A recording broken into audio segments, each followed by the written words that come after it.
Assalamualaikum warahmatullahi wabarakatuh. Welcome back to my channel. Saya Zack Zulkifli dan untuk video kali ini adalah video request daripada followers saya untuk saya upkan balik semua video-video yang saya pernah mengajar dulu. Jawapan dia tak boleh because video tu saya dah delete dan saya tak tahu dah file tu saya letak mana. Itu yang pertama. Dan yang kedua, kebanyakan video-video yang saya buat sebelum ni promoting broker. Lepas 1 November ni kita tak dibenarkan untuk promoting mana-mana broker. Last time saya bekerja dengan broker, that's why saya promoting. So tapi tak apalah, ada satu cara baru iaitu kita buat je lah video yang baru. Saya terpaksa ulang balik. Saya rasa dah 3 kali dah saya buat kan. Saya ulang balik. So untuk video kali ni InsyaAllah selagi mana channel yang ada, dia akan kekal dekat situ. Dan saya pun dah penat dah buat benda yang sama kan. Kalau orang kata berkaitan dengan belajar forex ni, setiap minggu nak kena buat kelas. So lepas ni dah tak payah buat kelas dah. So korang boleh tengok je dekat saya punya YouTube ni, belajar. Dan kalau apa yang tak faham, you guys boleh PM saya dekat channel-channel mana ataupun platform mana yang tuan-tuan jumpa saya lah. Okay, boleh kalau saya jawab, saya akan jawab dalam bentuk video insyaAllah. Alright, jom kita belajar untuk topik yang pertama. Tak lain dan tak bukan, basic kepada forex adalah support dan juga resistance. Let's go. Alright, so untuk sekarang ni kita belajar berkaitan support dan juga resistance. Tuan-tuan, sebelum tuan-tuan mulakan untuk belajar support dan resistance ni, daripada nak tengok video ni banyak kali, saya tahu boleh tengok banyak kali, tapi untuk lebih cepat tuan-tuan faham, bolehlah ambil orang kata nota sikit ataupun buat catatan supaya tuan-tuan boleh ingat. Memanglah topik untuk support dan juga resistance ni dia basic kan, ramai yang dah tahu. Tetapi kalau siapa yang betul-betul baru belajar, video ni lah yang menjadi rujukan. Saya sarankan untuk tuan-tuan tulis. Baik, tuan-tuan perlu faham bahawa support dan juga resistance merupakan mother of method. Kebanyakan metod-metod besar dekat luar sana adalah improvise daripada support dan juga resistance. Okay, so kena faham support dan resistance ni penting. Kalau nak pergi belajar lepas ni SND ke, nak belajar Fibonacci ke, nak belajar Elliott Wave ke, nak belajar apa-apa method lah. Kebanyakan metod-metod yang saya sebutkan ni menggunakan basic dia adalah support dan juga resistance. Okey, jom kita tengok macam mana terbentuknya support dan macam mana terbentuknya resistance. Baik, untuk support dan juga resistance ini tuan-tuan, dia merupakan rejected price. Bermaksud apa? Apabila sampai ke satu tahap, dia reject, dia patah balik. Sampai ke satu level, dia reject, dia patah balik. Itulah terbentuknya support dan juga resistance. Okey, jom kita tengok contoh resistance. Okey, contoh resistance apa yang saya boleh buat dekat sini. Sekejap saya tukarkan dulu berkaitan benda ni. Kita bagi tuan-tuan nak faham sikit kan. Contoh macam ni lah. Okey, ni dalam bentuk candle. Okey, saya lukiskan dalam bentuk candle. Lepas ni tuan-tuan dah faham, baru nanti kita tukar dalam bentuk trend line lah. Dalam bentuk trend line pula, dalam bentuk line. Okey, saya buat contoh dulu. Okey, alright, so ada satu candle panjang dan ada satu candle pendek. Okey, yang ni apa yang tuan-tuan nampak adalah warna biru ni tuan-tuan, bermaksud price ni pernah naik ke atas. Okey, sampai ke sini dia naik dan kemudian dia stop. Lepas dia stop, habis dia punya time frame, lepas tu dia buka satu candle baru dan candle kedua itu buat terjunan. Bermaksud apa? Bermaksud price ini dia pernah naik ke atas sampai satu level dan kemudian dia buat rejection. Alright, so bila berlakunya rejection tu tuan-tuan, okey, rejection ni kita panggil dia sebagai resistance sebab dia naik dulu kemudian baru dia turun. Reject, dia reject berlaku, naik dulu baru dia turun. Okey, rejection itu dipanggil sebagai level resistance. Faham rejection yang naik dulu kemudian dia terjun, kita panggil dia sebagai resistance. So kat sini ada satu candle yang naik, dia tutup candle tu, candle baru buka dan dia turun. Dan pastikan dia turun ni lepas dia dah close lah. So maksudnya dia dah close ni, candle ni dah mati, dah tak bergerak dah. Dia buat satu candle yang baru. Contoh candle baru ni tengah bergerak lah. So bila candle ni dua-dua dah mati, so yang naik dan yang turun, bahagian atas ini kita marking dia sebagai level of resistance. Boleh faham So naik, turun, level atas ni body bukan shadow, body ditanda sebagai resistance. Boleh faham? So saya marking lah kat sini, nama dia adalah resistance. Reject tak? Ya, dia reject. Daripada atas sampai satu level, dia reject, dia turun bawah balik. So level itu kita panggil sebagai resistance. Itulah resistance ni, saya padam sikit teruk dah bentuknya.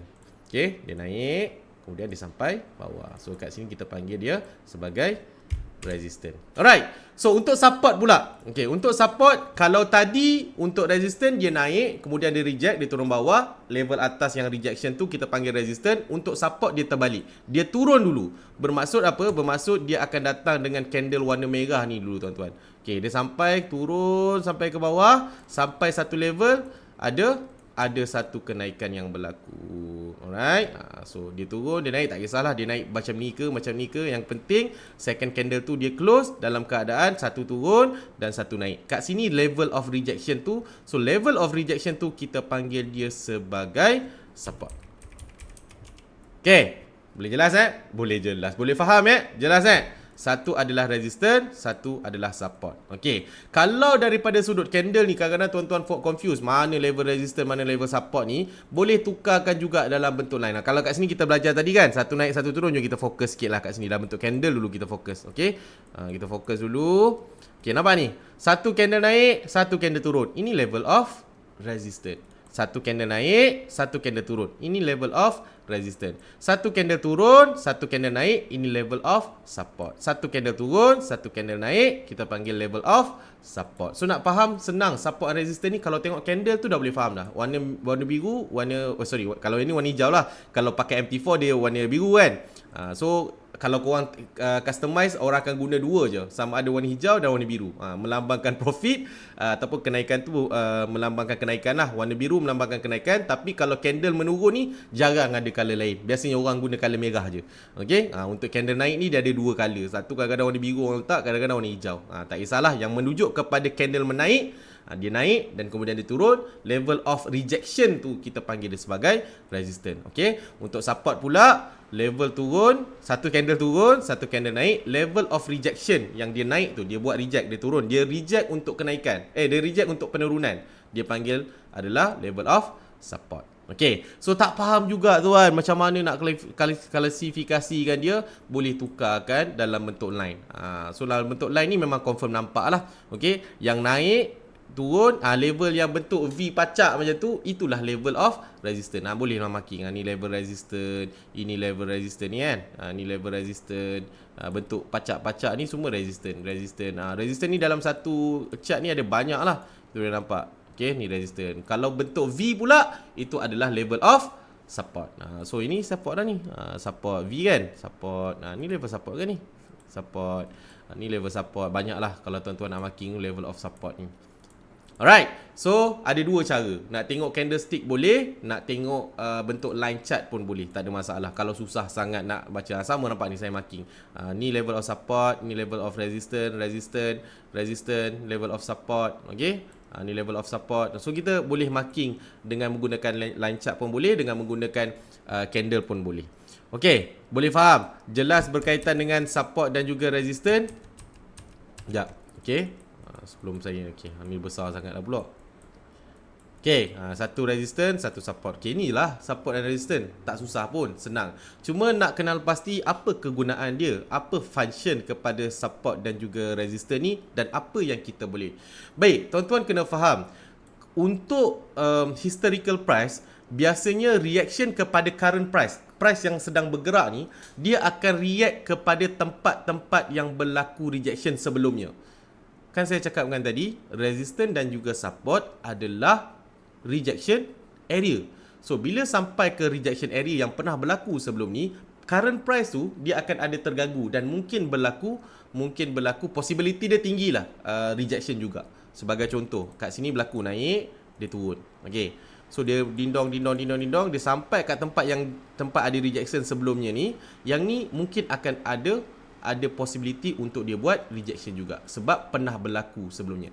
Sebab tu bila kita nampak dalam satu line tu ada banyak rejection ataupun banyak support and resistance, dia lagi susah dia nak break. Dia panggil sebagai strong SNR ataupun significant SNR. Sebab apa panggil significant? Sebab dalam satu line tu ada banyak rejection ataupun ada banyak support and resistance. Contoh masuk kat sini, lepas tu dia naik balik, tu dia break. Naik balik dia break.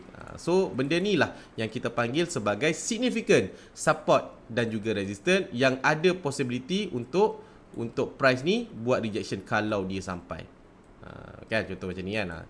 Okay, so bila ada price yang tengah jalan, sampai kat line ni kena hati-hatilah. Ada possibility berlaku rejection. Sebab apa pula orang tanya, kenapa pula kau cakap macam tu? Ni, nampak ni, ada pernah reject 1, ni pernah reject 2, ni pernah reject 3, ni pernah reject 4. So, possibility untuk dia reject tu adalah sangat tinggi. Sebab dia panggil sebagai significant, support dan juga resistance. Okay, so tuan-tuan tanya saya pula nanti, bang, itu yang abang tunjuk adalah resistance. Kalau support pun dikira sebagai rejection juga. Okay, so contoh macam ni. Dia naik kali pertama, reject. Kali kedua dia sampai, reject. Kali ketiga dia break. Walaupun dia dah break, tapi bila price sampai, dia boleh reject juga. Sebab kita fokus kepada rejection. Okay, support dan juga resistance ni, dia adalah rejection price. Sampai tempat tersebut, dia macam ada magnet lah. Sampai kena tendang balik. Sampai kena tendang balik. Kalau dia lepas sekalipun, dia patah balik pun boleh kena tendang. Cuma arah berlawanan lah. Bila dia dah lepas, arah berlawanan. Rejected tu adalah sampai di arah berlawanan. Dia macam ada satu box. Datang kiri, pantul sana. Datang kanan, pantul balik kanan. Kan? Benda tu. Okay. So, benda tu yang kita kena faham. Oh, ini function dia of rejection. Yes. Support and resistance adalah gangguan pricing untuk current dia nak melepasi. Cara untuk melepaskan support dan resistance ni, dia ada banyak cara. Nanti kita akan belajar topik yang kedua. Sekarang ni untuk chapter ni cukup sekadar untuk tuan-tuan faham apa function support dan juga apa function resistance. Tapi tuan-tuan, untuk SNR yang tuan-tuan belajar dalam video ni, dia bukanlah sekadar hari ni tuan-tuan nampak support, tuan-tuan boleh terus buy. Hari ni tuan nampak dia buat resistance, sampai je terus sell. Tidaklah semudah itu. Kerana dalam trading ni dia kena ada added method dan juga ada a few confluence untuk kita entry. Ini salah satu confluence. Salah satu bila dah sampai price, oh dia dah ada resistance. Ini confluence yang pertama. So sekurang-kurangnya ada 2 ataupun 3 confluence untuk tuan-tuan entry. Yang tu tuan-tuan kena belajar method-method yang lain. Yang ni adalah salah satu method. Dan lepas ni yang paling penting, tak semua SNR itu dia adalah strong level untuk dia berlaku rejection. Kita kena faham ada significant support and resistance yang kita kena cari, ada level-level RBS, SBR. So benda-benda tu adalah advance untuk SNR. Dia bukan advance lah, dia adalah added knowledge untuk ataupun improvise daripada method SNR itself yang menggunakan SNR. Video untuk method-method tersebut saya akan buat juga nanti. Dan untuk tuan-tuan yang belum follow saya, bolehlah follow saya. InsyaAllah saya akan buat seminggu bermula hari ini. Kita akan start upload video-video yang tuan-tuan perlukan. Ataupun ada request yang tuan-tuan nak, tuan-tuan boleh PM dekat bawah ataupun tulis kat bawah. InsyaAllah saya akan ajar dalam bentuk video. Alright, so kita berjumpa dalam next video. Yang kurang tu tuan-tuan boleh tegur saya. InsyaAllah saya akan perbaiki daripada masa ke semasa. Alright, yang baik tu tuan-tuan ambil lah. Alright, itu sahaja. Wabillahi taufiq wa hidayah. Assalamualaikum warahmatullahi wabarakatuh. Bye-bye. See you next video.